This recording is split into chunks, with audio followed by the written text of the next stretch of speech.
Good evening, ladies and gentlemen. The subject tonight is one which is continually bound to change.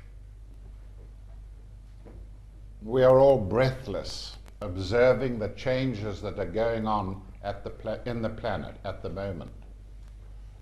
We know as the bimillennium comes to its end, the 2,000 years of Pisces, that changes are inevitable, that the new age of Aquarius is upon us, there is no doubt.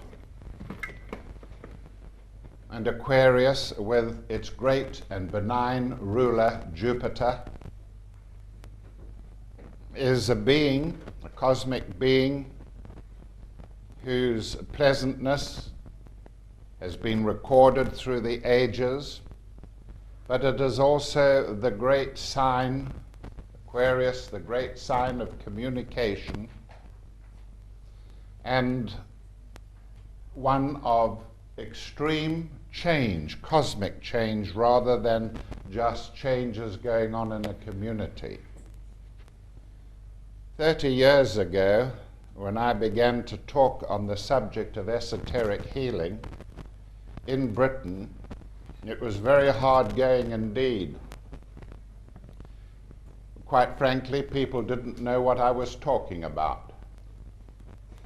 And they thought it much better for me to leave my studies to the medical profession rather than go on with what I was doing.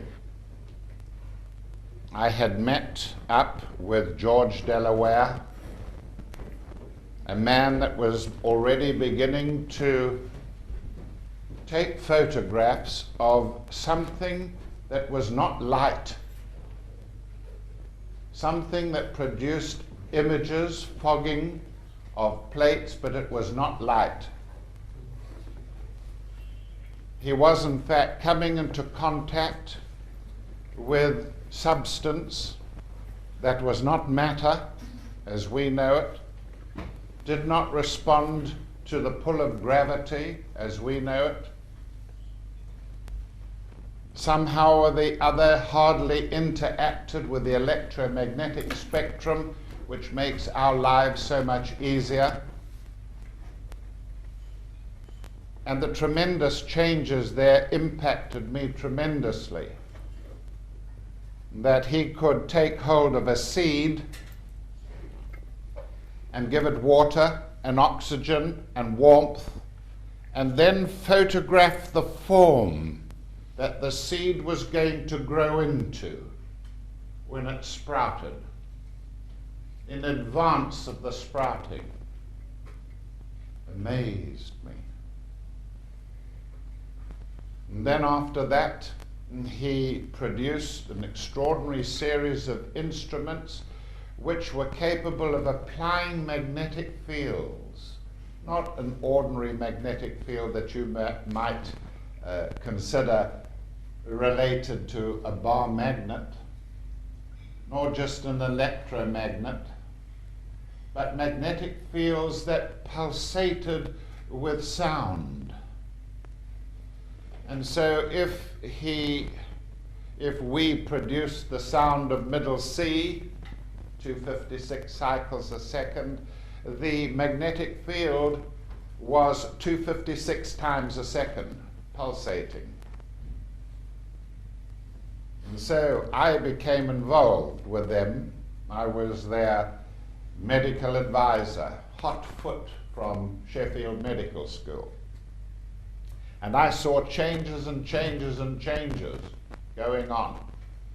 He said that it was a pity he had come so early on the scene, because science would never be able to recognize what was happening.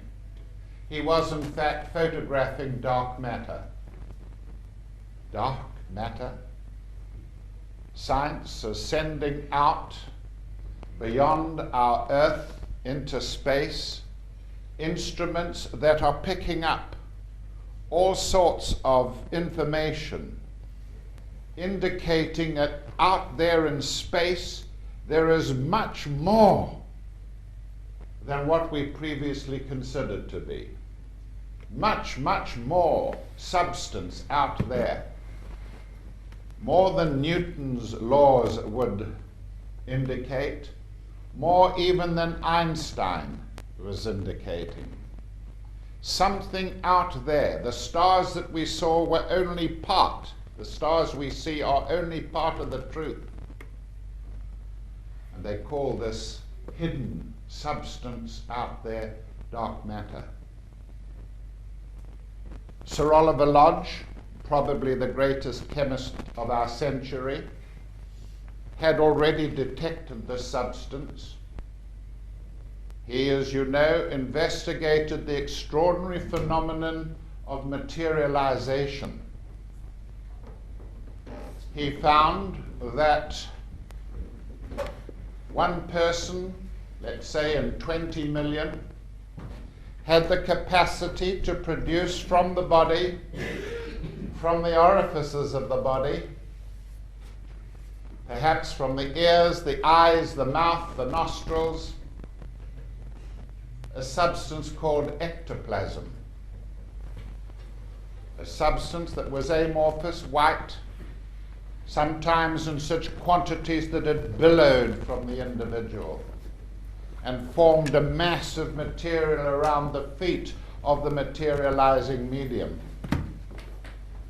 and observed carefully with scientific skill of a famous chemist how this material could be drawn into shapes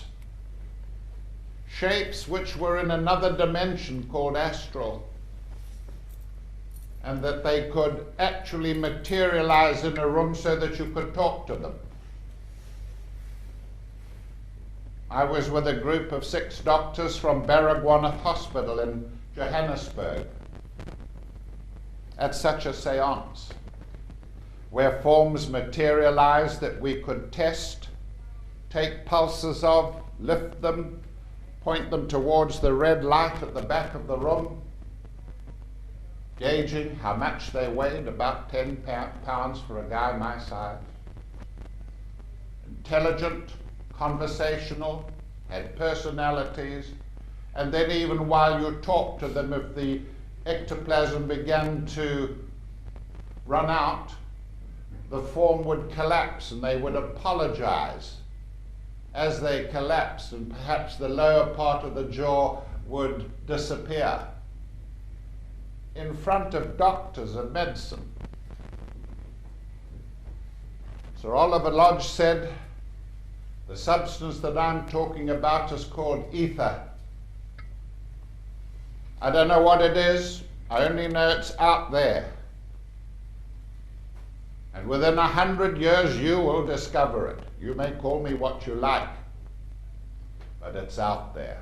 And indeed, today we know that where the galaxies are, where the stars are, that these structures are only part of the truth.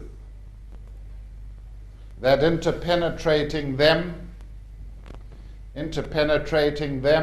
is other material. I dare not say matter. It doesn't respond to instruments that register matter. So it's called, by science, it's called dark matter. I'll just suggest it here in green. Dark matter. And it means then that almost 10 times as much material exists out there than we previously knew of. Now, I am here tonight not to represent to you the teachings of modern science or astronomy.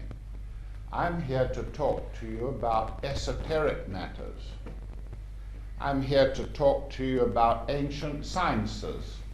Sciences that go back thousands of years and have taught the same thing for thousands of years, both here in the West and in the East, in China, in India, in Egypt, and Rome. The same teachings. All I'm doing tonight is putting them into a language of the day, a language that maybe you can understand better. And their proposition has always been that there is subtle substance. That in fact man is much more than just the tip of the iceberg. That way below the level of our consciousness, there are other parts to man. Another 9 times as much of man below the level of awareness, like an iceberg. And some people can detect the other part of man. And when we talk about man, we should talk about holistic man, the total man.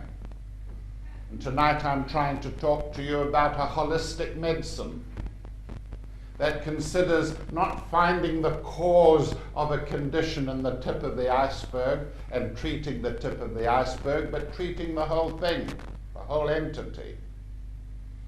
And it's not easy.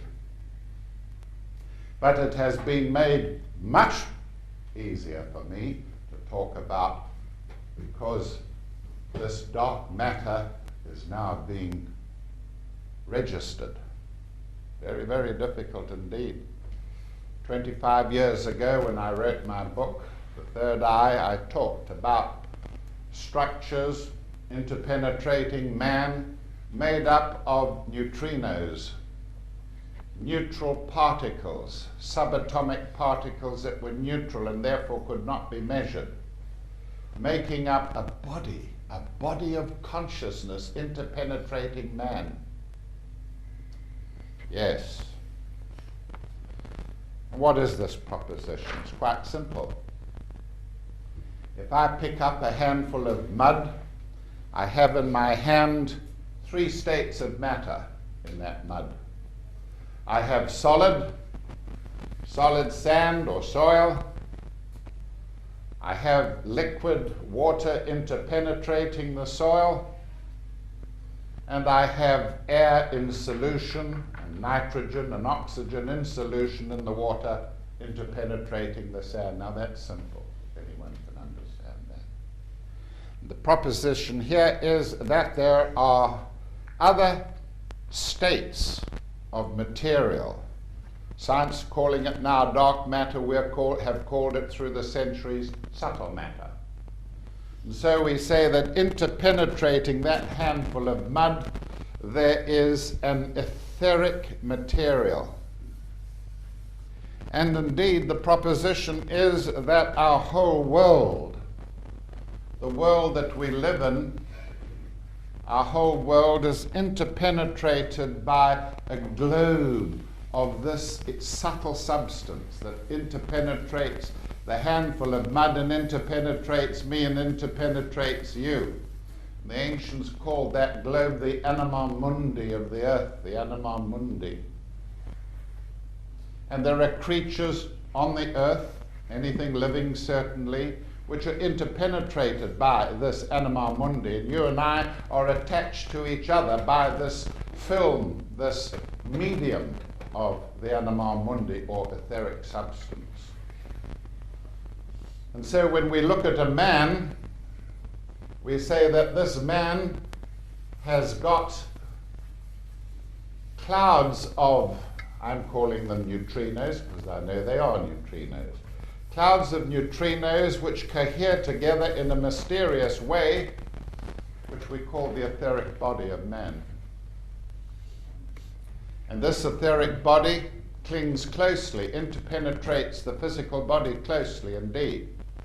And if it's drawn away from the physical body, there is the suggestion that an illness is developing this etheric body. And it obeys its own physiological laws. There is a physiology of the etheric body. And famous minds throughout history have paid testimony to it. We call them yogis. And they have fashioned sciences which take into account this etheric body.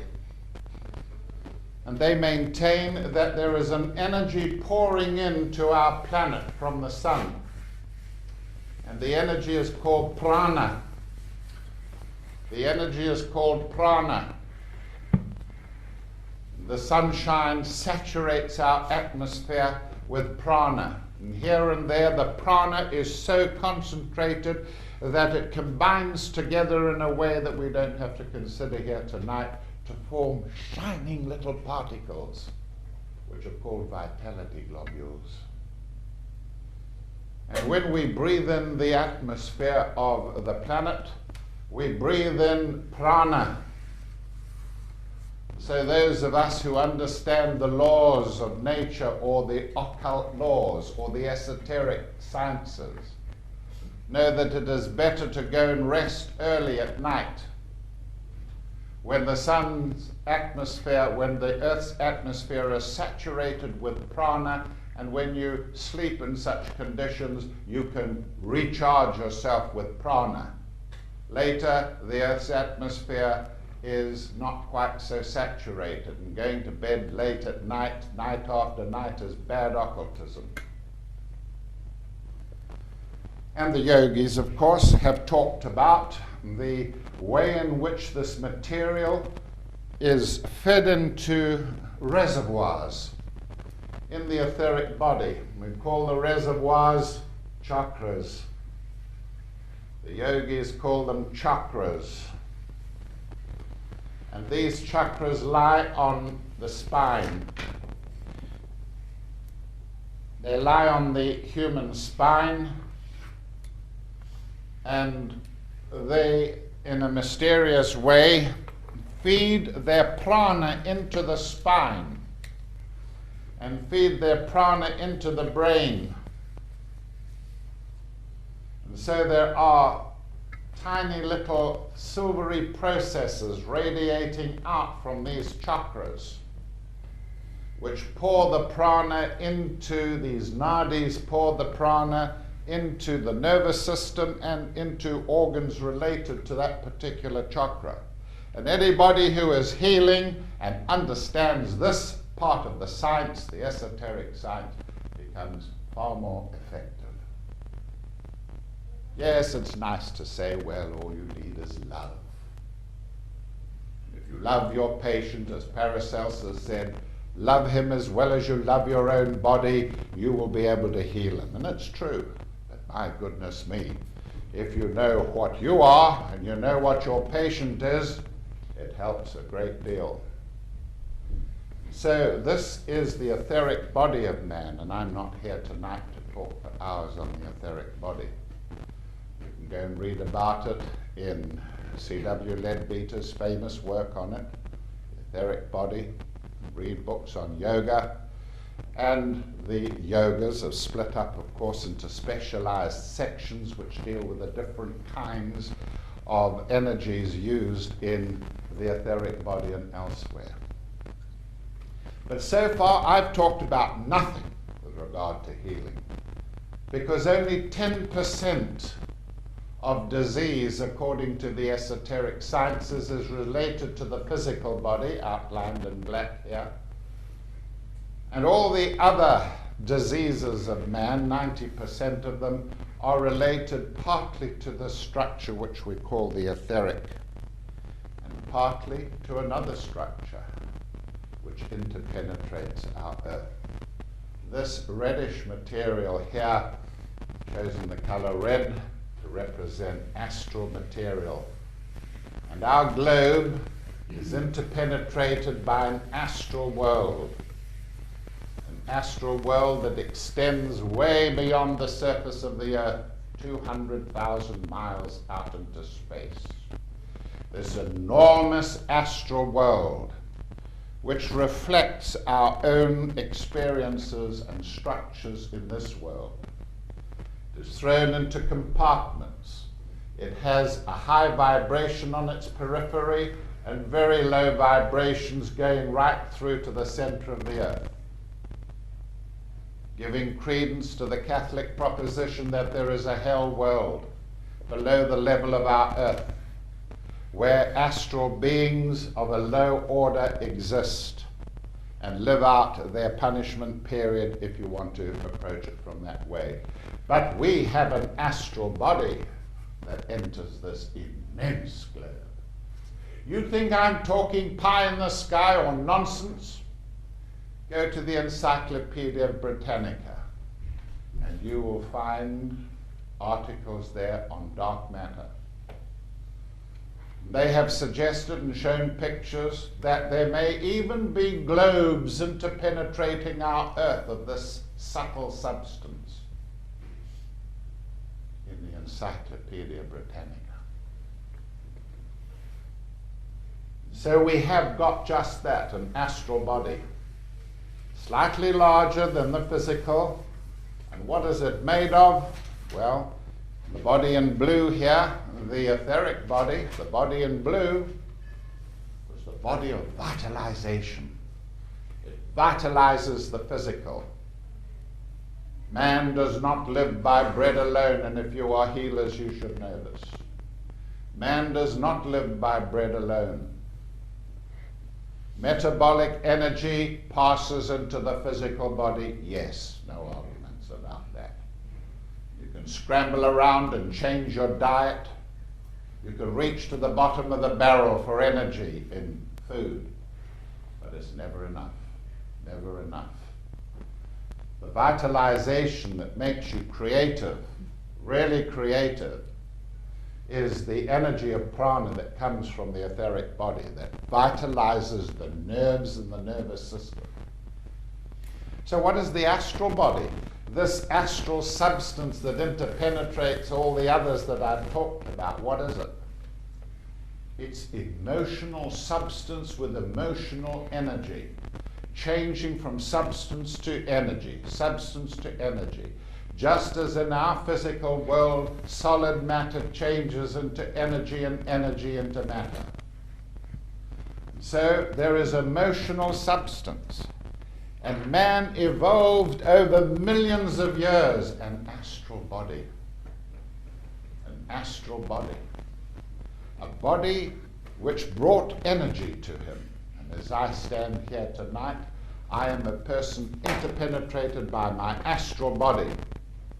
And this astral body enables me to pass out of my nature an emotional atmosphere. And I'm creating it here tonight.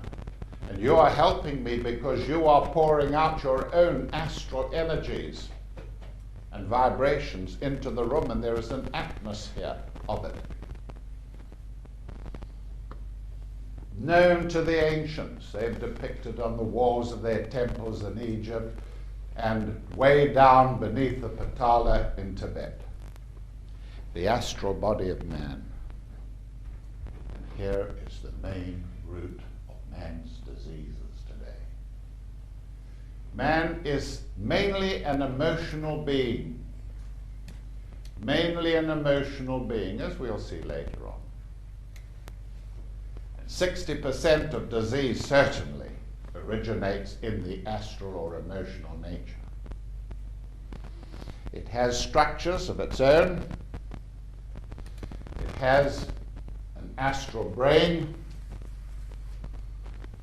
which interpenetrates the physico-etheric I should call it. It has astral chakras, of course, and it has the equivalent of astral organs. That is why when we examined materialized forms, these forms were very similar to our own, even though they were paperweight-like. Because the astral body is a reflection of the physical. And whilst it is integrated with us, we bring energy, emotional energy, into our lives. The astral body transforms that energy, not only giving out emotional energy, but transforms it down into energy that can also enter the nervous system. And so our nervous systems are subtle to emotional environments and subtle to the emotional things we do. And I'm trying to impress you tonight with the suggestion that man's true nature is very, very old. Very, very old indeed. And that for us, not for the animal kingdom, but for us, the astral body is far, far older than the etheric, and existed in the astral world long before the physical world concreted. We were astral before we were physical. And our physical eyes in deep sleep still move. They call them REMs in the laboratories. Still move as they used to move as astral eyes following things in the astral world. Why do they move? Following what? You must go to the esoteric sciences to find the answer to that. So the astral world is much, much older than the physical. The astral body older than the etheric in history. And I must complete my picture by saying that there is a mental body. Very different from the others, and the mental material energies interpenetrate all the others. Subtler still, just like gas, liquid, solid. There is a mental part to us, but it is half-formed, half-formed. Our mental bodies, centering on the mental equivalent of the brain, our mental bodies are very clever. They obey certain laws very tightly, very rigidly, very well. You and I can put thought after thought, measuredly, one after the other. Linear thinking. Linear thinking, and it's easy. But that's only part of man's nature. That's only part of man's nature. Man has also got a higher mental structure that is half-formed. We call it abstract thought. So the average man can think effectively. He can create with his thoughts marvelous edifices on the earth, fast-moving automobiles, spaceships, and so on, but all through the power to think linearly. But we are in the process, some of us, who can damp down the astral body and keep it under control so that it doesn't interfere with mental activity. And as we damp down the astral body and keep it quiet, silent, disciplined, under control, it is possible for abstract thinking to occur. And some of us have learnt the art of meditation, the ability to do what I've just said, and to turn the nature of man into a grail. To turn the nature of man into a grail so that this glorious vessel, which let us call the human aura, this glorious vessel can receive from higher realms, from the spiritual worlds, vast inputs of energy, vast inputs. And meditation is not picking out a rose somewhere and studying it. You can't meditate on anything outside the body. You've got to put it in there. And to put it in there, you've got to stop those thoughts that the lower mind generates, one after the other, after the other, after the other, after the other, and you can't stop it. There's through a massive function of will, devotion, idealism, compassion, and all the great qualities of spirituality, you can slow the mind down and hold it steady and stop it thinking and in pours the energies, the spiritual energies, and with them wisdom. Wisdom is not acquired. Wisdom is unveiled. Unveiled. And when we are receptive to spiritual energies, we become wise. The process of aging takes our attention away from our desire nature, from the astral body and its demands. When our attention is taken away from the astral body and the mind, the lower mind, is ignored, put in its place, then these energies are available. but I'm not here tonight to talk to you about meditation. I'm here to talk to you about healing. And these energies can heal.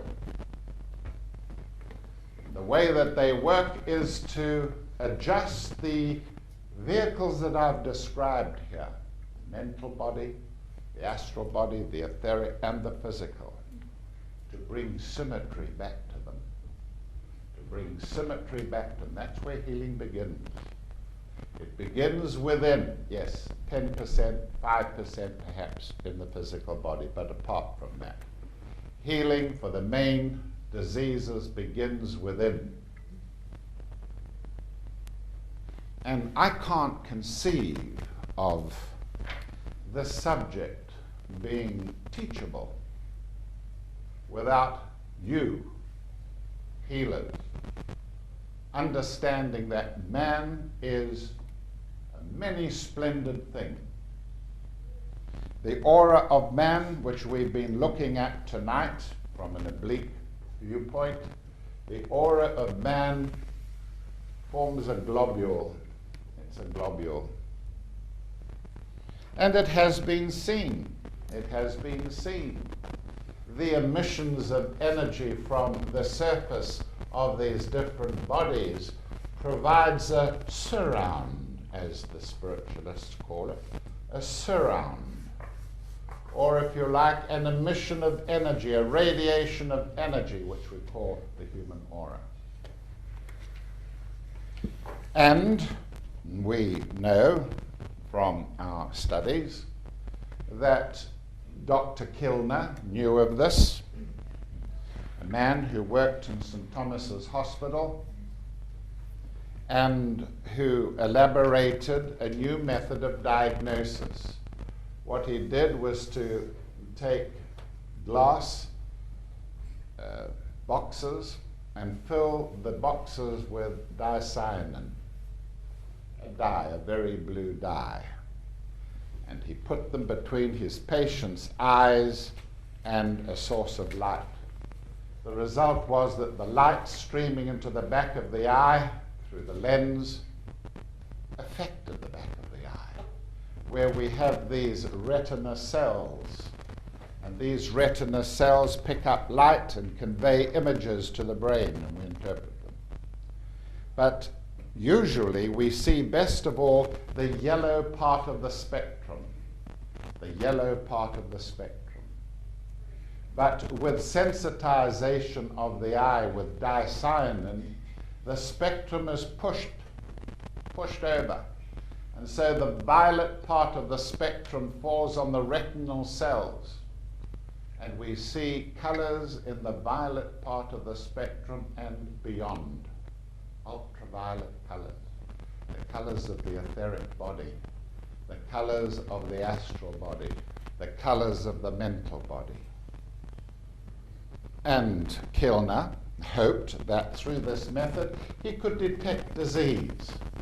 That where there was a thinning of the aura or patchiness in the aura, he might be able to say, I don't know what it is, but there's something wrong with the liver or the right lung or the apex of the lung and so on. So he hoped that it would be diagnostic. In fact, he's famous today for the fact that he came very close to being able to prove the existence of the human aura. As far as I'm concerned, I couldn't go on another day in my profession or in my understanding of the truth if I did not know these things and use them in my understanding of the phenomena of the world and of the past. Because here, way out in the periphery of the astral world, there are collected images of mankind's history. And these images are called the Akashic records. And in certain ways of disciplining the various bodies I've described, it is possible to relate to these Akashic records. And with the help of such powers, which we variously call the powers latent in man, Man can be a super being. Man has got the equipment for being a super being, but he knows not how. He knows not how. And the reason why he knows not how is because he is obsessed with material things. He loves a world that is solid and smooth and hard and gives his senses great joy. Stimulating the senses with material things delights them, and the mind loves it.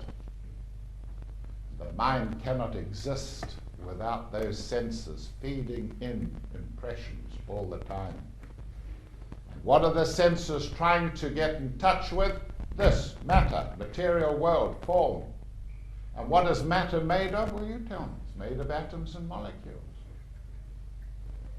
But when you take a molecule or take an atom, let's take an atom, and let us expand it to the size of this room. Scientifically, you go to look into that atom and say to yourself, this is what the world worships. What is it made of? You find nothing there. You find nothing there. The nucleus of the atom is not a particle. It is made up of energy combinations, and the electrons that move around it are no bigger than that. And that would represent the only reality of that atom. And the rest of the atom is empty. And matter is made from that.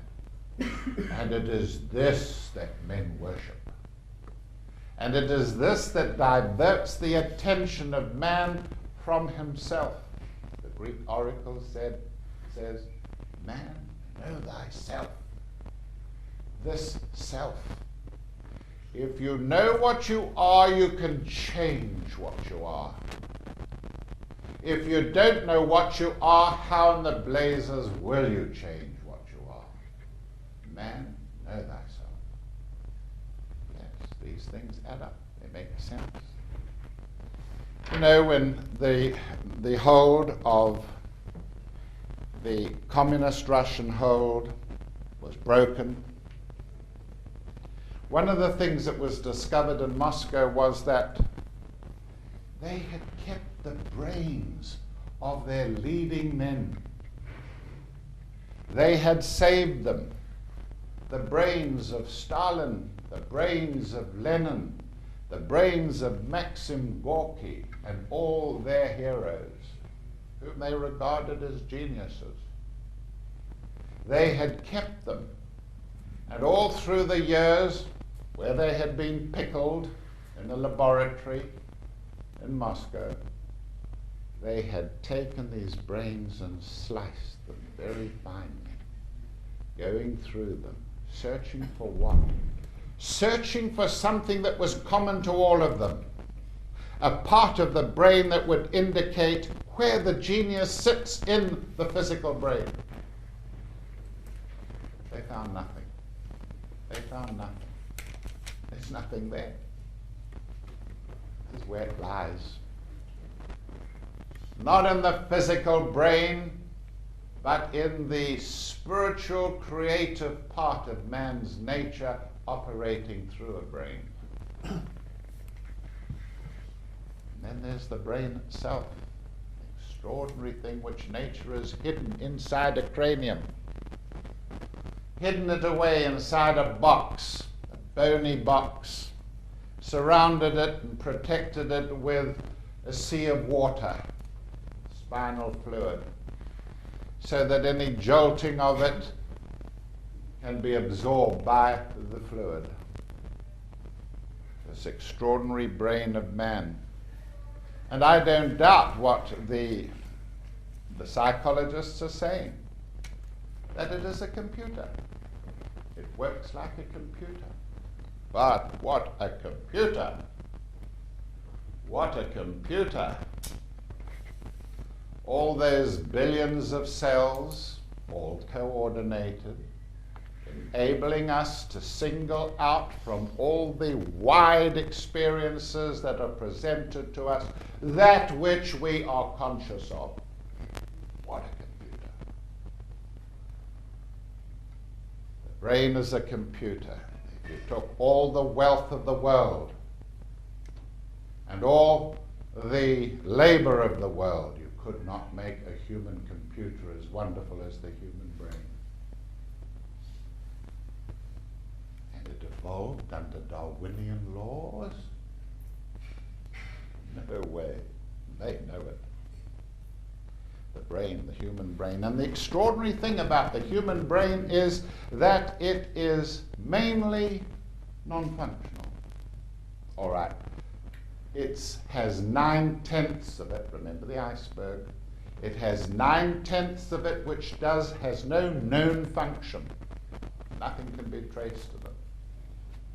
And ladies and gentlemen, if you have a muscle in your body that you stop using, it wastes away. It wastes away. But the brain, though it is not used in great areas, does not waste away. It lies waiting for something. Where is the man that built the computer? Primordial slime evolved it? And how many millions of years were not needed in order to put it together? We who believe that there was a higher intelligence than man who put the thing together, we're the teleologists of the world. We believe there is a divine architect. And we believe that in this dark matter that science is beginning to measure, it's been there all the time. We've known about it. We've known the laws of it. We've known how many planes it exists in and so on. Plane theosophy will tell you that. But these scientists who are out there working on this dark matter are still not convinced that there is any plan for the universe. They will still say that the computer of the brain is Chauncey, whereas there are individuals like you perhaps and myself who believes there is not only a divine architect, but that his blueprint is in dark matter. His blueprint is in dark matter. And we are in the process of putting the design into operation. Some parts we put into operation, they don't seem to have any meaning. But isn't that like sewing a tapestry? That eventually the picture, the design comes out of the tapestry. That puts a far, far different view on the whole matter. Yes. And what about the man who programs the computer? We can't do it. Each of us sits with this magnificent computer within a specially prepared box. We don't know how to do it. It lies there ready to do anything. It was there 500 years ago, and 500 years ago, would you believe the earth could be changed to the extent that it is? That there would be horseless carriages, that there would be spaceships, that there would be lasers and computers and things like that 500 years ago, that a man could see on the other side of the planet through a little box next to him? No, of course you wouldn't. It was all in the human computer. And that computer's hardly yet operable. And the great teachings of the esoteric sciences, which include healing, the great teachings say that through disciplines we can change ourselves. We can begin to use the silent parts of the brain. Very simple disciplines often. That the silent parts of the brain may be brought into function. Yoga disciplines, esoteric disciplines, and all the religions of the world and all that which is much, much higher than religion that we call truth, it is all guided towards the single factor of discovering the path ahead of us, to call it growth and spirituality, to be aware of the spiritual realms that interpenetrate our physical, including those, of course, that are concerned with healing. So the time now is for me to go on to matters more relevant to the subject, which is healing.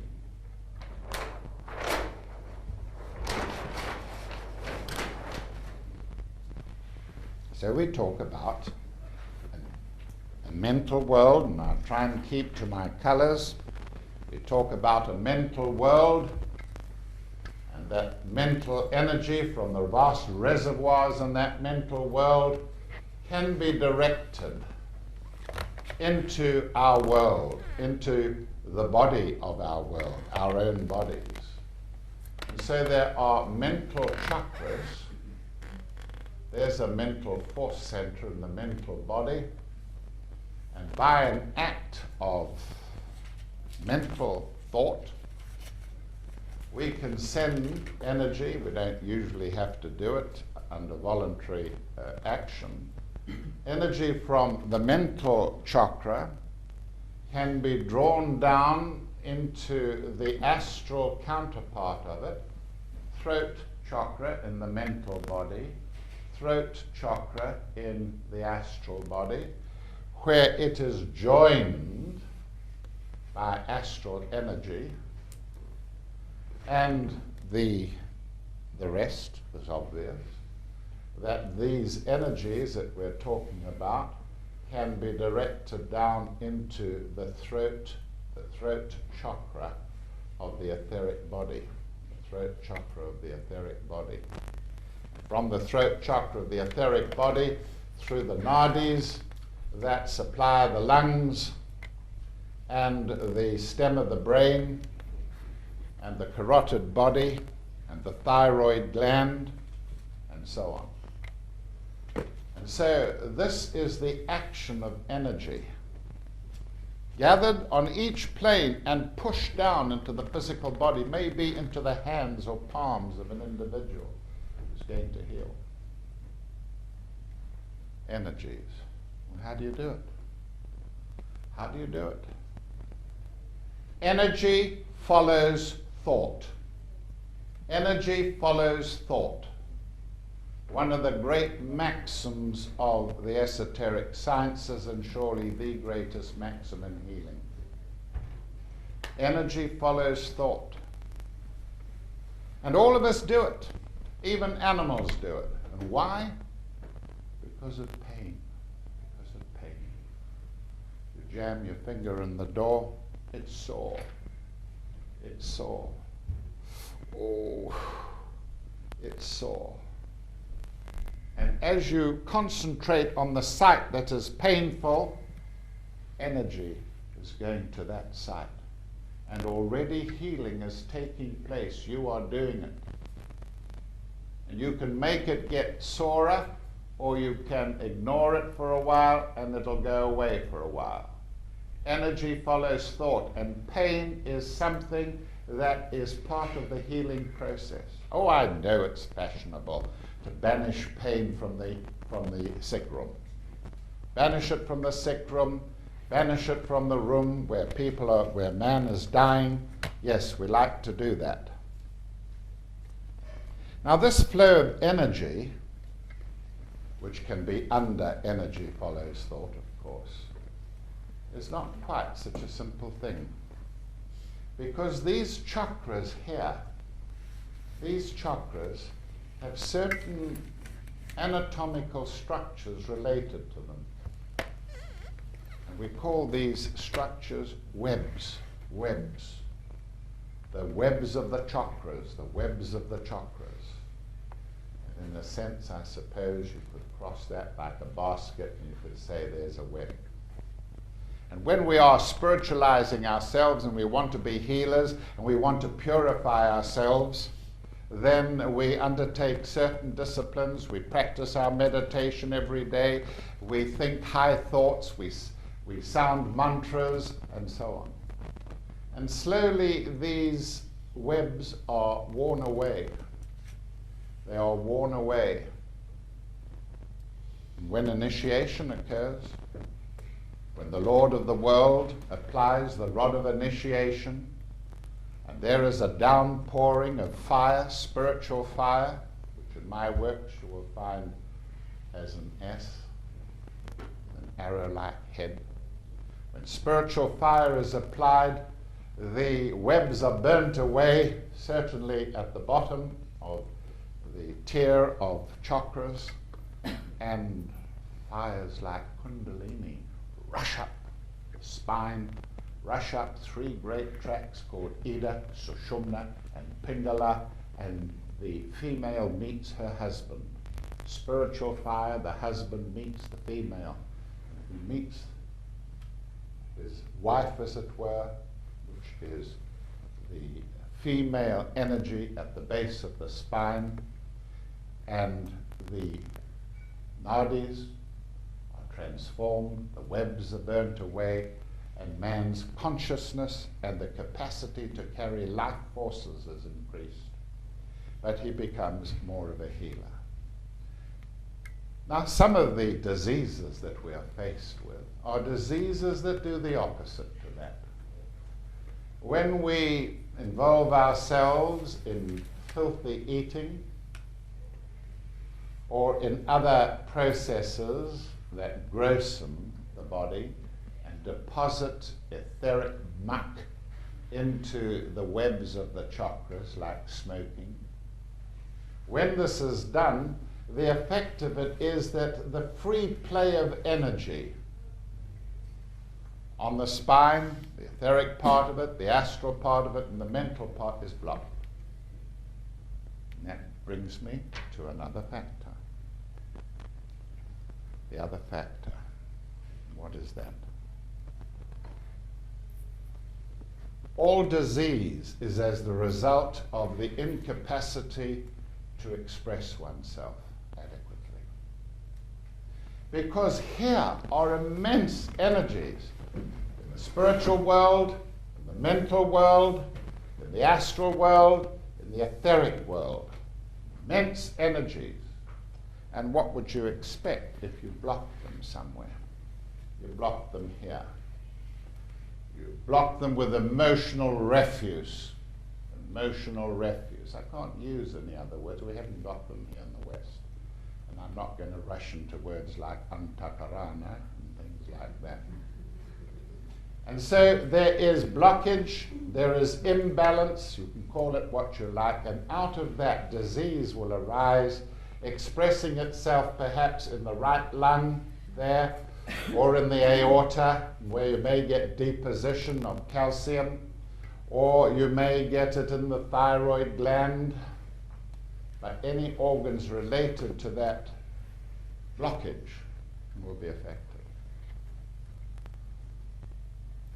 So, this is the great secret, that there are unlimited energies available from within. And do you know what the word esoteric means? It means from within. Esoteric healing, from within. Esoteric astrology, from within. I have 40, some of them here tonight, I have 40 young people learning the new astrology. They are being put in touch through the astrology with these structures that lie in the immense inner world. They are bringing through material added to mine, and I've been 5 years on it, which will furnish the planet with a dictionary of astrology of the new century. Madame Blavatsky produced The Secret Doctrine, a mammoth work.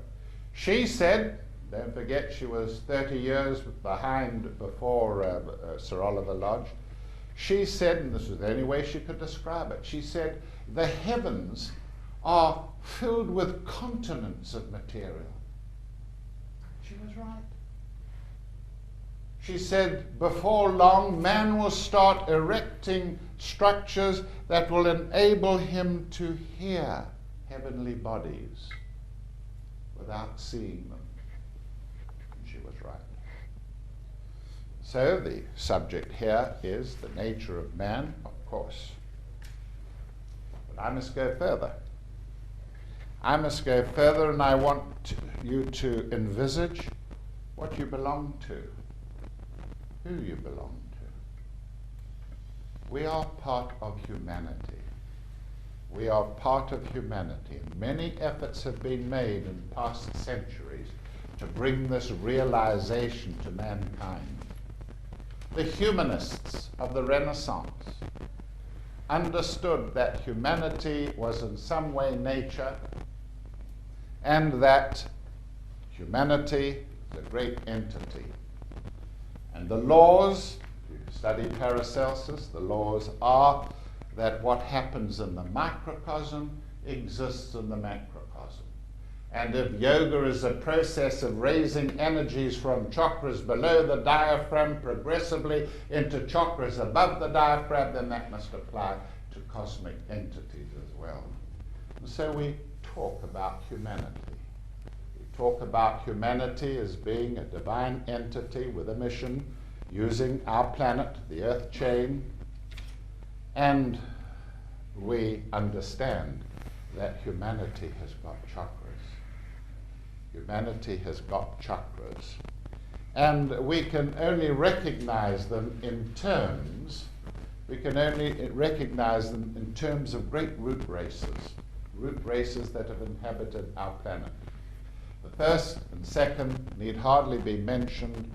The planet was only in the state of fire mists when the first and the second chakras of humanity were formed. But the Lemurian race, in which you and I had hundreds of lives, put together the sacral center, the sacral chakra of humanity. And it was a tremendous achievement. The Lemurians had to go through everything, sexually as well. There were no sexual organs to begin with, and budding was the way in which the first and second root races were able to function, to procreate. And then there were organs of both kinds, male and female together.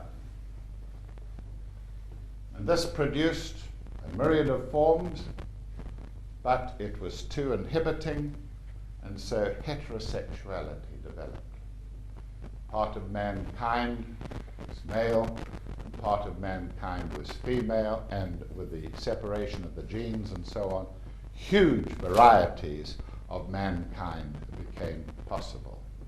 And so this was all under the Lemurian root race, and it represented the sacral center, and it gave mankind a magnificent giant-like physical body. You can still see them on the earth today, winning races, making the white races look puny against them, fragments of that Lemurian root race in which we all had lives. And so they integrated a magnificent physical body with its etheric counterpart. And when you interview a patient, it's quite helpful sometimes to notice the structure of the frame. We call it a third-ray physical body. Have that kind of Lemurian structure, a third-ray physical body. But there were abuses by this race. And so there was a major disease which Alice Bailey described, related to the Lemurian root race, the third root race. And then she also described the root race which was the Atlanteans. The Atlanteans. They were concerned with bringing energy in from the astral world, because the first men, 8-10 million years ago, were not very emotional. And from the astral world, energies flowed in and were located here at the solar plexus chakra. The whole function of Atlantis was to put this chakra together and to be able to control it and express themselves emotionally, giving them new kinds of energies that man on the earth had never known. So the solar plexus chakra was integrated, and there were excesses. There are still excesses today. Man is still mainly an emotional being. People still do hemorrhage emotionally. There are many, many diseases related to the astral body and, of course, to the solar plexus chakra. So we had the fourth root race, the Atlantean, and it had disorders. It had disorders, and we suffer from them today. So we're beginning to map out our world of disease. We're beginning to see that there are three major diseases,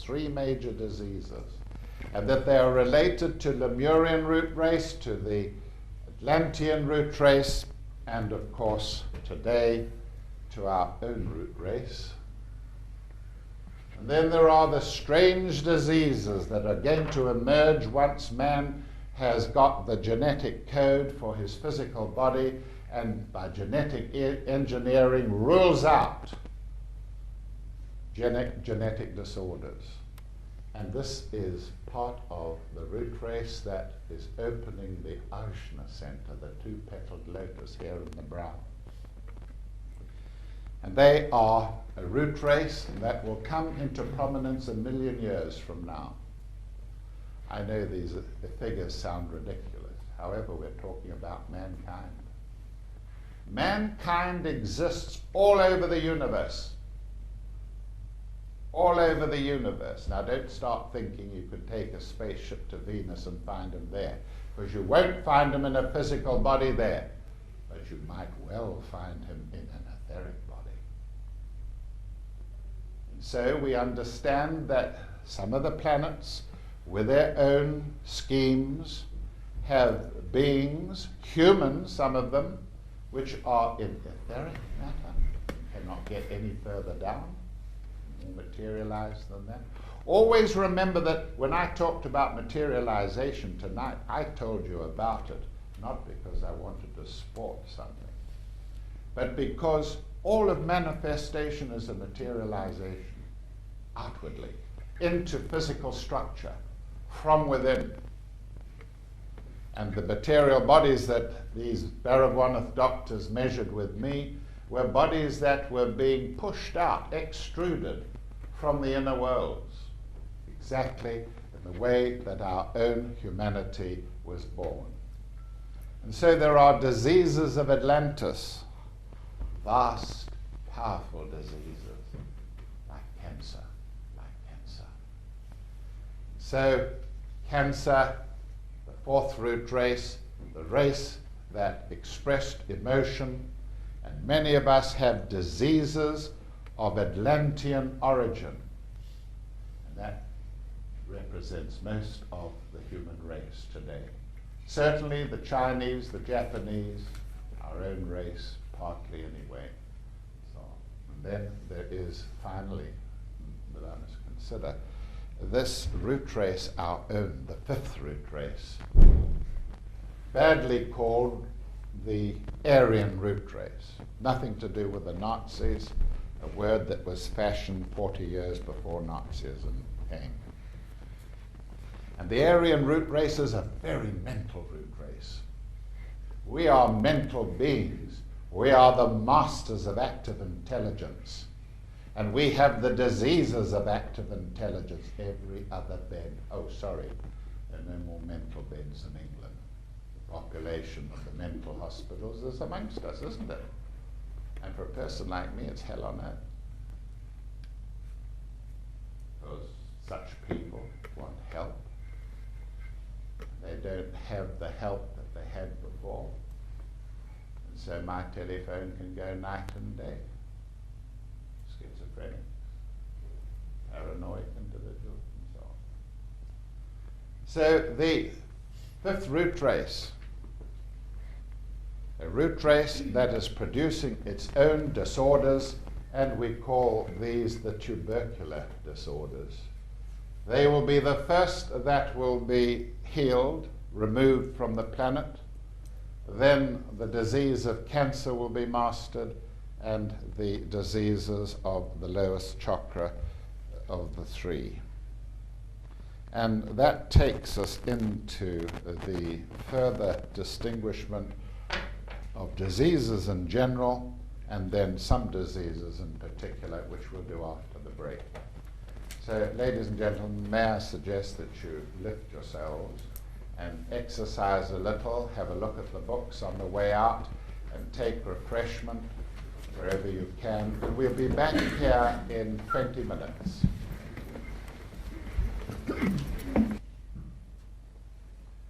We have been looking at the general causes of diseases. We note that the emphasis is placed especially upon origins of disease that lie below the level of man's awareness, which of course always makes the pursuit of cause rather difficult to achieve. We were looking at humanity and trying to gain from the concept of this macrocosm, which is humanity, we were trying to gather from it something about the kind of diseases that plague mankind today. We are becoming aware that the sacral center, which in the male lies between the scrotal sac and the anus, that the sacral center in ancient days played an enormous part in the history of the Lemurian root race. We have agreed or seen that one of the types of diseases that are manifested by a weak sacral center, a sacral center depleted by excessive sexual expression, for instance. One of the groups of diseases is called the syphilitic group of diseases. I don't want to frighten anybody here tonight. Syphilis here is meant in a very general way, and it would include all the other allied conditions like gonorrhea and so on. It is also the chakra that was responsible in its excesses or its weaknesses for leprosy, and the chakra also responsible for conditions like elephantiasis, where a spirochete is involved, as in some of the syphilitic conditions. This brings to mind the problem of AIDS,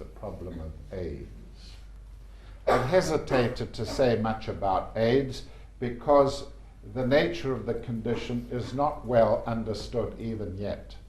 There's doubt as to whether the HIV positive people have contracted the virus or whether the virus has been present in some other sort of form, and so on and so on. I can say this, that it is a disease of Lemurian origin, probably out of Africa, that it is very, very ancient indeed and has manifested itself many times on this planet. We think it is a new disease because we have not seen it surface for many centuries. The condition may well be related to viruses, and in the esoteric sciences we have a very different concept towards viruses than orthodox medicine. Viruses can persist for millions of years. They can persist for millions of years. We think of them as living. In many instances, they are crystals in their dormant form. Most people don't seem to understand that an influenza virus or a tobacco virus can be in crystalline form, and yet they're alive. But we say that all things live. Even the tiniest atom to the greatest galaxy lives. Has a difference in consciousness, certainly, but lives. And so as people have died for countless centuries on the earth, they have often usually been buried. And the soil is filled with these old structures of diseases. Normally they would lie there until a great geophysical cataclysm like an earthquake would bring them to the surface. But in Africa, and of course elsewhere, in Africa there have been such events, even in recent times. Some of you may remember the ground nut scheme, when peanuts were planted in hundreds of square miles. The whole of the surface of a huge area in Kenya was ripped up, forests taken out. You don't hear much about that today. But whole forests were removed and the groundnut scheme was put into operation, and it failed.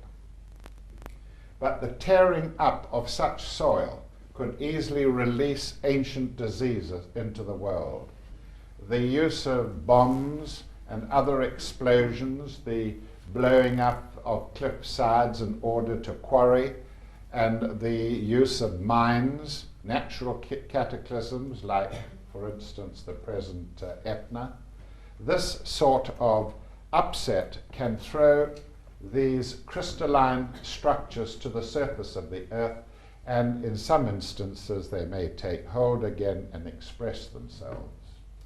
So we say that AIDS is almost certainly related to the Lemurian root race, and that it naturally attacks the region related to the sacral center.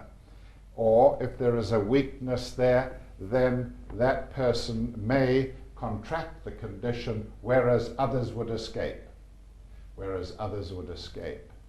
So the fact that people are predisposed to certain kinds of diseases brings into consideration the idea of chakras being exhausted.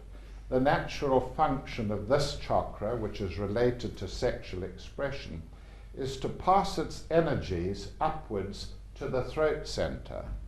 And quite frequently, individuals suffering from colds in the head or in the throat, and things like tonsillitis or thyroid disorders, shaky hands, that sort of thing, are individuals who are not getting the sacral energies up to the throat center, male and female.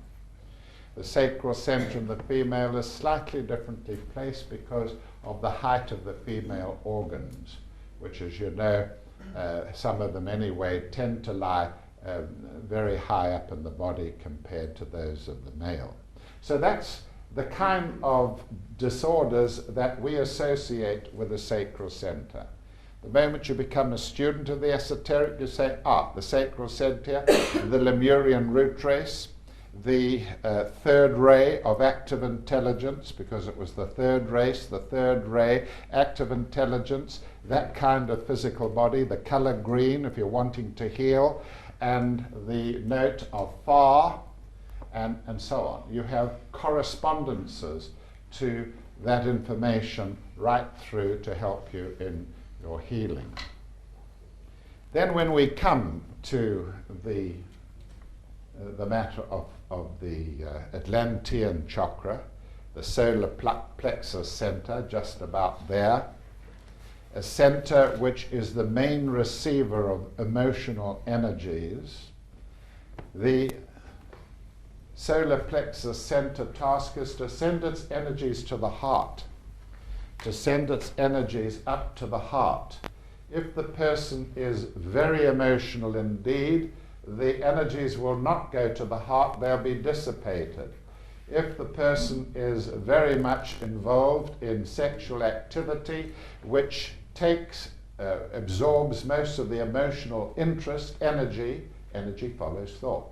If it absorbs most of the energy, then emotional energies will flow down into this region in order to sustain the sexual drive, weakening this center and therefore weakening the heart, which thrives on a supply of emotional energy which is transfused through the webs that I described earlier on its passage to the heart. And it is the heart that is the dangerous organ in the body. The heart is one of the 3 or 4 vital organs and must always be carefully considered, because the heart is under tremendous strain today. How is it under strain, you will ask? Well, let me give you an example. A businessman, a businesswoman. She gets involved in her work. She likes her work. She finds that she has to drive herself to be part of that business. She's concerned with one or 2 of the girls in the factory who are having trouble with ill health or whatever. She's concerned with the lack of cash flow in the business. She's concerned with this, with that, with everything. She becomes the heart chakra of that living thing which we call a business. She becomes the heart chakra of that business. And that's how you have to think in medicine, in esoteric healing. Understand that business people carry the burden through the heart chakra, and therefore through the heart which it supplies, carry the burden of their responsibilities. It may not seem likely or very obvious to you, but you can bet if you go into this and you had clairvoyant perception, you would see how single people people on their own very frequently become the heart center of a concern. And so the strain on the heart is not just to keep the blood system flowing, but it is also to take up the stresses and strains, the problems, the grievances of everybody who works in that business. So the heart chakra is a matter of great concern. Also, if you don't know where to apply your healing, apply it to the heart chakra. Now, very few people have sound anatomical knowledge.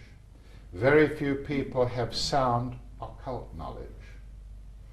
And when you are healers and you want to do the right thing and you're not sure where to start, where to put your healing energies, always go to the heart chakra. No other chakra if you don't know. If you do know, if it is a condition like a high metabolic rate and there is shaking of the fingers and the person's heart is racing and they're very hungry, you know it's the thyroid, you know it's the throat chakra, you would endeavor to reach that. You would endeavor to take energies out of the throat center if the person is racing, if the metabolic rate is too high.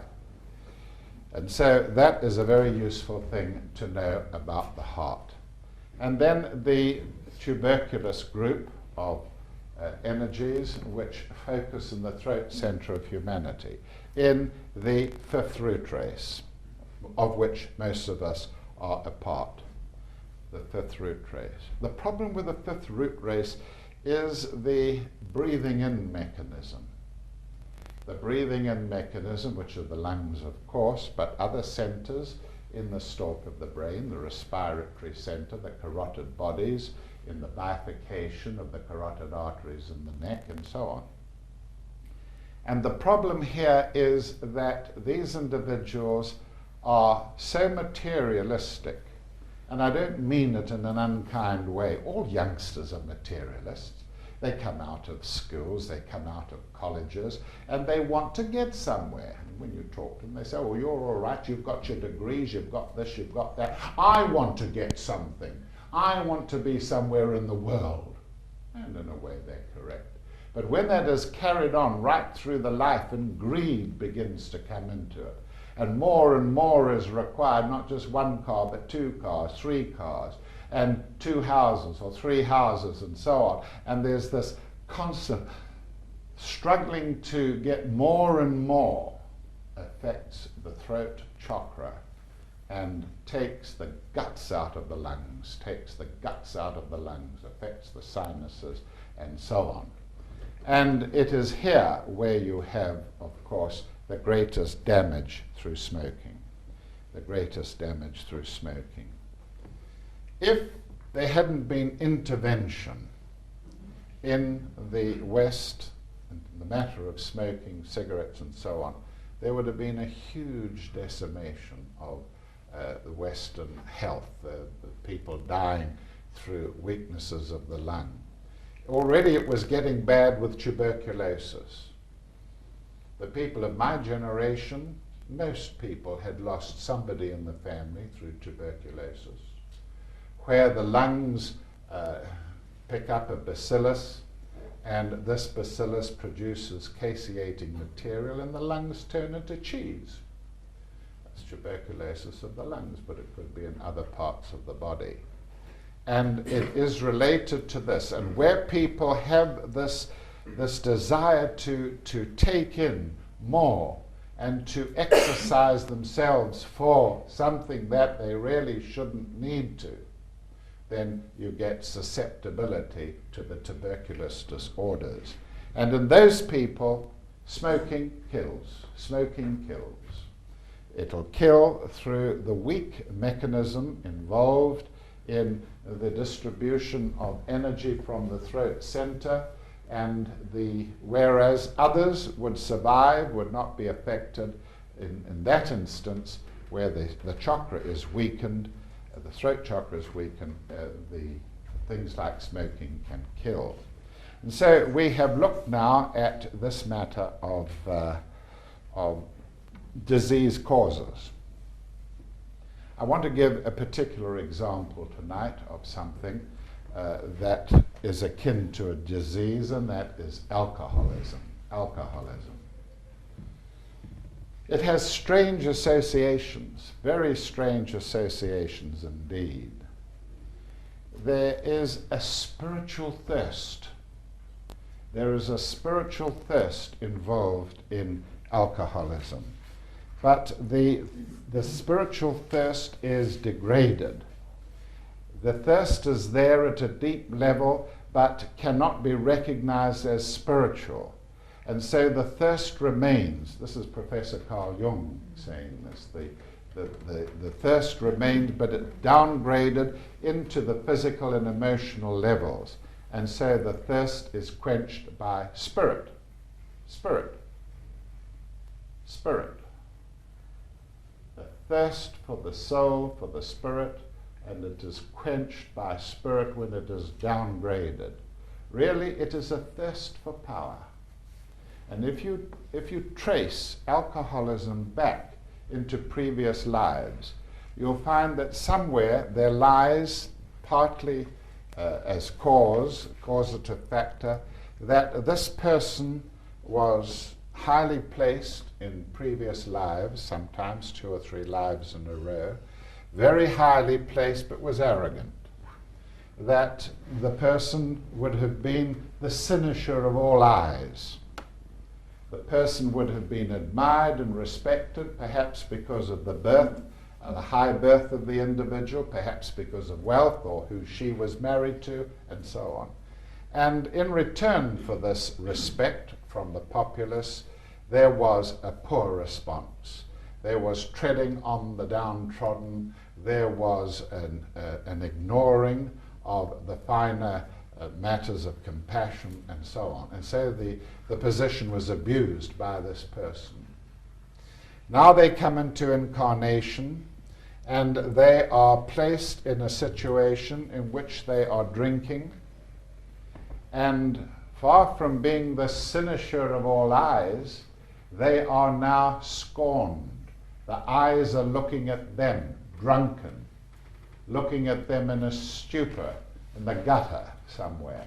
And they attract the disgust of the population that in previous lives had elevated them into a position of respect. So that's how karma works. That's how karma works out in disease, how it can work out in accident. Don't forget, there is good karma, there is evil karma. The one is the obverse of the other. So this is how you can expect diseases of karmic origin to manifest themselves. I asked the Namanikaya to give me an example of the kind of suffering that the alcoholic must go through. And the kind of suffering he must go through is the suffering that was complementary to the one he's going to suffer in this life. In other words, in previous lives, through alcoholism, there was irresponsibility. There was casting aside any feeling of being responsible for his family or his community or for his children and so on. The irresponsibility of the alcoholic, not caring, driving a car and so on, when under alcohol. And so I had this extraordinary dream vision, a teaching vision, which any of you can get if you decide to tread the path. And the vision was, first of all, of a long freeway sweeping down into a valley. And a child was crossing the road. And suddenly around the sweep of the road, there came this car driving far too fast and knocked down the child and destroyed it. And I was horrified by it. The next moment I was down in the valley and I saw an engine trailing some carriages coming towards a bridge, and the bridge had been washed away. And suddenly the train with all its carriages was catapulted down into the riverbed of stone. And I ran down there, and there were mangled people everywhere, all the elements of a disaster. And suddenly they all went quiet. And they looked to me, straight at me. And I said, "What's the matter?" They said, "You're the only doctor here. You have to take charge." And here were hundreds of casualties. And suddenly I was taken under karmic law because of my irresponsibility in previous lives. I was taken and I was put in a position of responsibility way beyond my capacities and told to get on with it.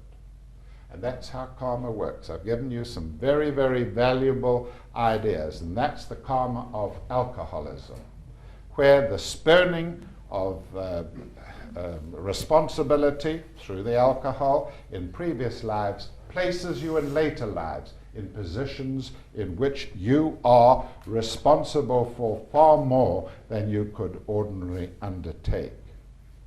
Well, ladies and gentlemen, that is my subject tonight. And I'd be happy now to answer questions. May I again ask you, please, put a question to me. It's one of the hardest things that people treading the path who are interested in the esoteric sciences to frame a question. Usually they like to pour out what they want to tell the world, and you'll be lucky if you get a question out of it. So please think about that when you put your questions to me. Questions, anybody? Don't be shy. I am the shy one. Hello. Yes. Dr. Baker, how would you explain cancer in children? How would I? Sorry? Explain cancer in children. How would I treat them? Yes. How would I treat cancer in children? You mean a terminal case of cancer? Yes, because especially now there's more and more cases of children suffering from leukemia. Yes, of course. Well, the first thing to understand with any terminal case, whether it is an adult or as a child, is to help the adult anyway to understand what the terminal condition means, what it means. That they are going to undergo certain changes, that they are going to pass through a door of consciousness and of change, a change of state, and go into another world. You may then introduce them to some very, very simple writings on the subject. But more than anything, you want to get that person who is terminally ill to practice harmlessness, And the practicing of harmlessness halts evil karma. in its tracks. It's not much, but to give them that and know that it will help them. It will take a lot of the sting out of the last months or perhaps even years of the life. Explain to them the nature of reincarnation and how, for instance, Albert Schweitzer, surrounded with lepers in his colony in the Congo, a brilliant doctor, a famous pianist, gave his life to these lepers and was surrounded with them and observed their mutilations. And though he was Christian, powerfully oriented towards Christianity, he believed in reincarnation because he said it was the only doctrine that would supply some sort of sense with the matter of these leprosy patients having had an awful life mutilated, in pain, the object of scorn and disgust. And the fact that they would come back into reincarnation almost certainly in better bodies than they have in better environment used to buoy him up, and he was a reincarnationist. Now when you come to children, the difficulty here is that you can't tell them much. Telling a child even that he's going to die is not telling them anything. They don't know what you're implying or what you're saying. But you must remember this, that there is a ridiculous attitude in the West towards the subject of death. Keep the person from dying no matter what. Stick tubes down the nostrils, hang their legs up in bed, pump this and that into them, tablets and so on. And they undergo these terrible indignities. Whereas no one knows except the mystics. No one knows except those who go into the astral world, as I do very, very frequently, certainly every day of my life, and have observed death occurring there. Only we know that death is not the terrible thing that the world thinks it is. It is the natural result of materialist outlook. So that's the first thing to understand when you're dealing with children, that death itself is not a terrible thing. Then you need to try and prevent the doctor from it's very hard. It's easier if you are the parent. Try and prevent the doctor from prescribing in such a way that the child is just a zombie from start to finish. There are natural ways in which nature cares for children dying. There are special processes in the astral world which take them into account. And these processes buoy the child up with spiritual experiences. And if you really want to be involved in such a subject, specializing in children dying, have a look at a book that I obtained from America, a little paperback called Closer to the Light. It was put together by two well-known Orthodox doctors in New York. They questioned 100 children who were near to death, who were believed to be dead in some instances or approaching death. And they had the same sort of experiences as if they had properly died.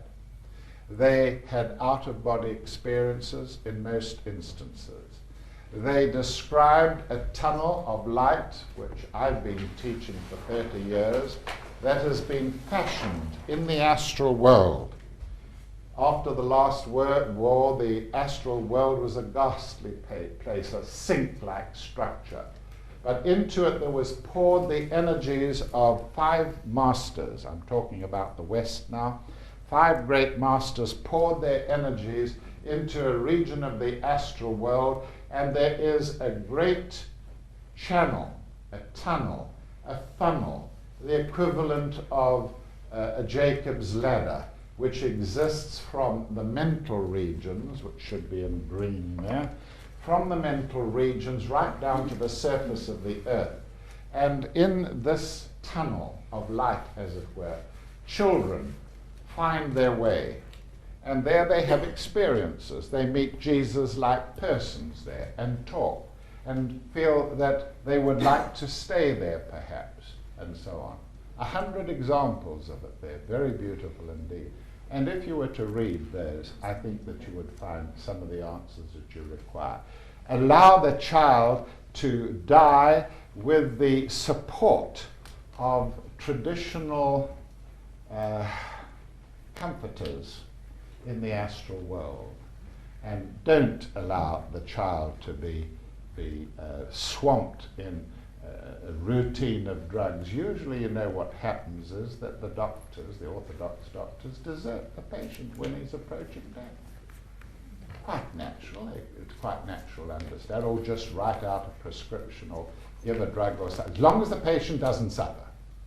Well, that is absolute nonsense, because even the Christian religion teaches that suffering is part of man's destiny, and that to reduce the karma of our planet, many of us have to suffer to reduce that karma. I don't want to get involved in that unless you ask me to.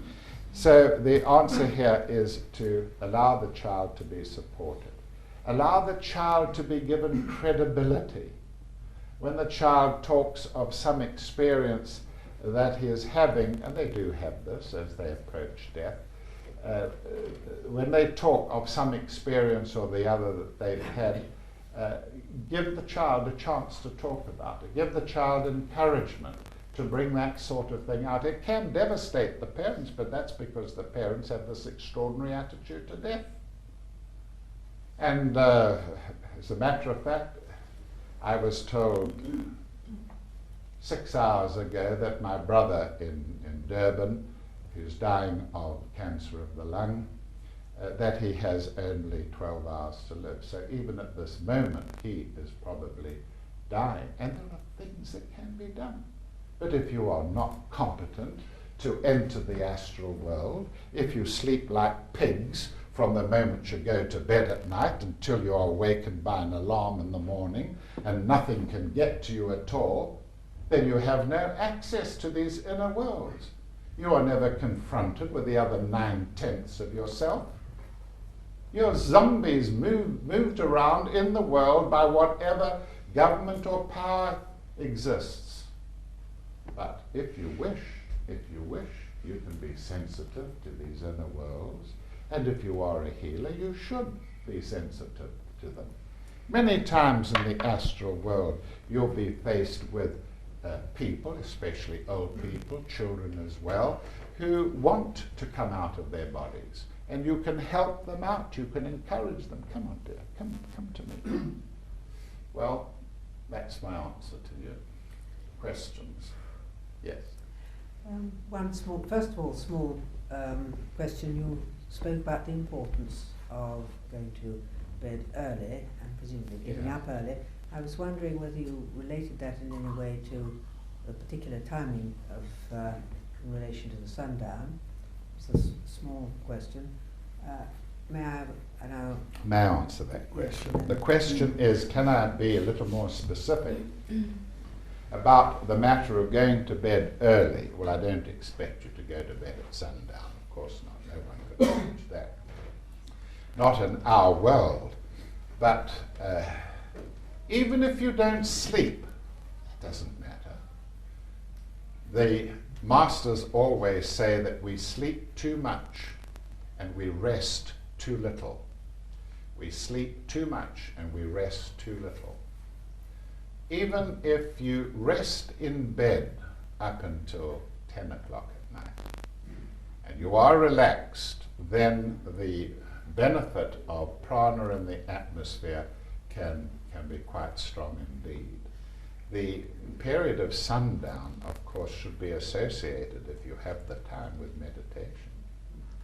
And if meditation can be done at sundown and sunup, that would be lovely, but it just usually doesn't work out in the West, not very easily, I must must take someone else now.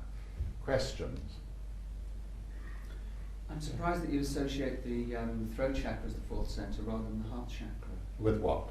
Well, you've attributed a race and specific types of disease to the sacral, the solar plexus, but then you jump the heart chakra and go straight to the throat chakra. I jumped the heart chakra because the heart chakra is going to be the center that is going to open in the sixth root race. And the sixth root race will demonstrate intuition in the world like we demonstrate active intelligence. They will be an intuitive people. They are already beginning to form, even though the race is 1 million or so years away. They are beginning to form in the distant dominions and in America. In fact, anywhere where the fifth root race types, the so-called Anglo-Saxons or Aryans, are presented with sunlight in quantity. I mean in quantity, not like you get in England, but in Australia or New Zealand or South Africa or California, where they are exposed to the sunlight, you can find there the beginnings of this new root race. Why the sun? The answer is that by careful, prolonged exposure to more sunlight, the nadis of the etheric body will be expanded, and they will be able to carry far more prana than we as a root race can carry at this time. And so we talk about this sixth root race, and their aim is to synthesize, to put into operation this great heart chakra. And they are, I've had glimpses of them, we all have glimpses of the future here and there, and my glimpses of this great race in the future indicates their tremendous capacity for things like goodwill and compassion and intuition.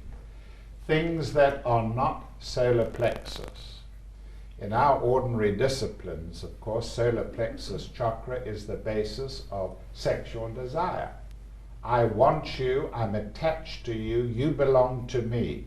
I will love you, and if you don't love me back, I'll tear your jugular vein out. That's solar plexus love. But we have to learn, especially women, men treading the path, have to learn that there is a higher love. I will love you no matter what. And it is not sexual. It is a higher love which includes a loving compassion for all things that live, and so on and so on and so on. So I did not leave it out. It just is a long, long way away. There are individuals in the world who have these qualities strongly, but there are also individuals who have the ajna center working powerfully, the ability to focus the attention. It is one of the hardest things imaginable to take your attention and strip it of anything that is related to this world. Strip it completely of any images of this world. And then to apply that attention to one single image. One single image. And that, of course, takes you to the subject of distant healing. And distant healing is a process in which you clear the thoughts. You clear the thoughts. Energy follows thought. You clear the thoughts. And when you have a thought, here's your thinking. Thought after thought after thought after thought. When you shut your eyes and you try and meditate, it gets worse. Like that. So you have to take hold of this thing, which is the mind. You take hold of it, you say to it, if you like, if it helps you, I spawned you, I have created you. You will do what I say.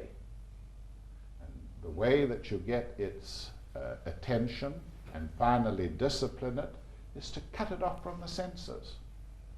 The whole process of the water tank, the people floating, is an attempt to cut down on sensory input so that you don't hear anything or see anything, and it helps you eventually to do it yourself. Take no heed for anything out there at all. The moment you do that, the mind is incensed by it. And you do it again and again, and eventually the mind comes to heal, and you can put it aside.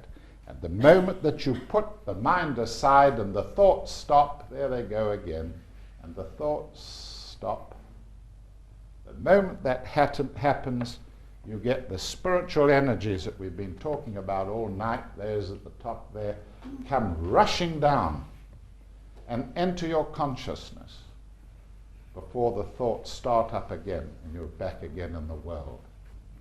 And so meditation is a process in which you halt the thinking,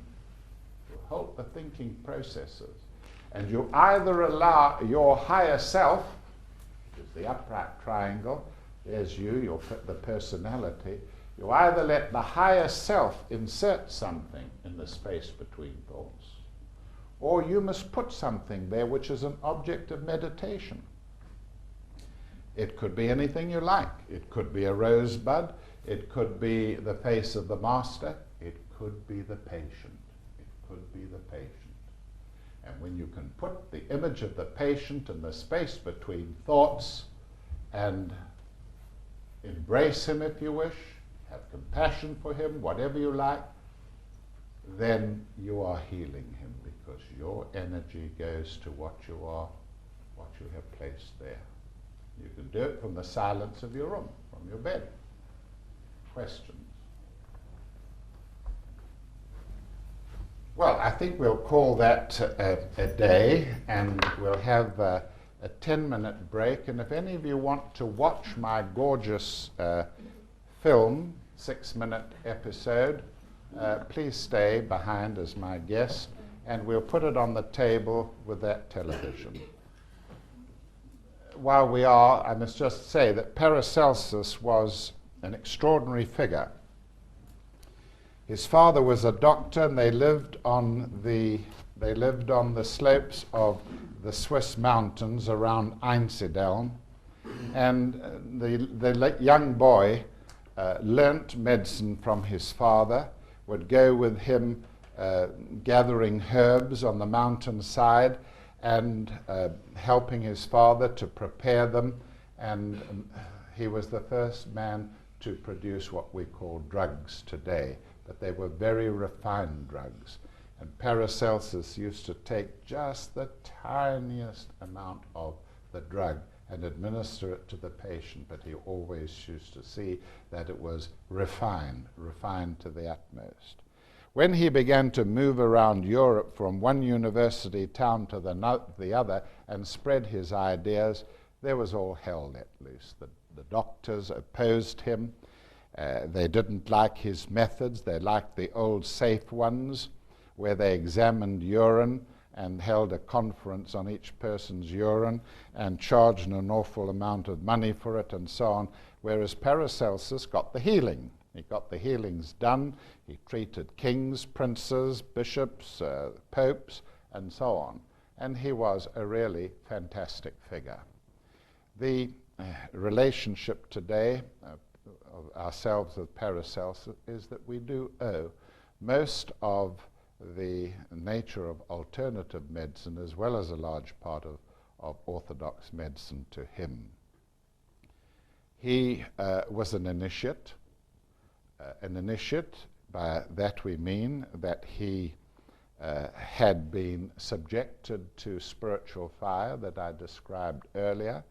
It had been applied to him on several occasions, and it had on one occasion almost destroyed him. An extraordinary man, frail, suffering from an illness caused by the clouds obliterating the sun in Switzerland, rickety, suffering from parathyroid conditions. Shall we now present the film? They're going to have a break. Thank you. Take your break now, please. And any of you want to go, please do.